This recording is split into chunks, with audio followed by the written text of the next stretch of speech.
نحمده ونصلي على رسوله الكريم.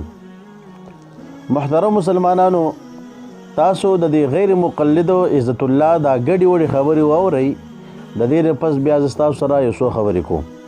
ثابت کو د اهل حدیث فضیلت د سلف د ټیم نه امام شافعي فرمای اذا رايت رجلا من اصحاب الحديث فكاني رايت رجلا من اصحاب النبي صلى الله عليه وسلم.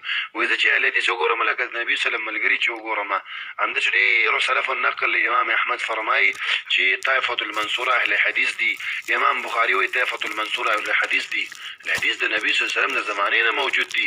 اهل خاوند ته حدیث په حدیث عمل کوونکي نو بدعتیان دیوبندیان مقلدین نو موجوده. محترم تاسو د دې عزت الله غیر مقلدو خبري واورېدلې چې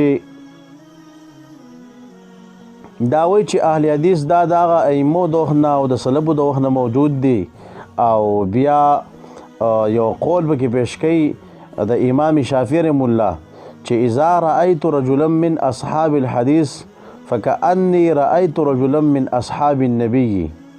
وای زه چې کله یو کس د اهل حدیثو نه ووینم نو ګویا چې زه د نبي علیه الصلاة والسلام د ملګرو نه یو کس ووینم. نو دا د دې نه دا ثابتوي چې ګوره دا اهل حدیث د هغه وخت چې کوم دی موجود دی، د سلفو د هغه ائمو د وخت نه موجود دی. نو زه تا ته دا وایم چې د دغه عبارتونو مقصد خدا نه چې کوم دا نن سبا د انګریز پیداوار دا غیر مقلدین چې کوم په ډالرو او په کمبلو په لالچونو باندې دوکه کیږي او هغه چې کوم دی صحیح مذهب به پرېږدي او بل طرف ته به چې کوم دی لاړ شي. اول به صحیح وي خو چې کله له څوک لالچ ورکړي بیا به سبا به چې کوم دی دا غیر مقلد وي. او دا داسې نه ده چې موږ د ځان نه وایو، دا ما په خپل سترګو لیدلي دي او په معاشره کې د دې ثبوتونه موجود دي.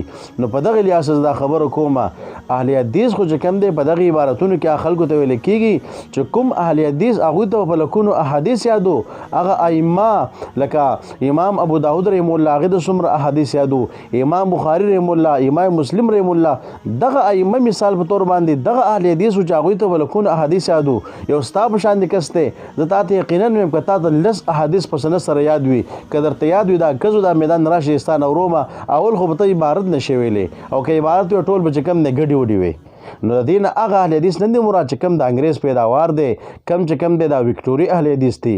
دې نه مراد چې کوم دی هغه ائمه دي چې چاته په لکونو احادیث یادو.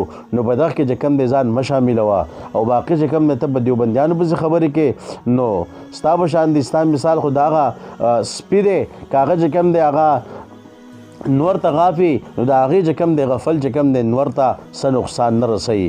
او د هغه چا مثال لیستا که هغه چې کوم دی بر چې کوم دی په نور باندې لاړې توکي واپس به دی په مخ باندې راځي.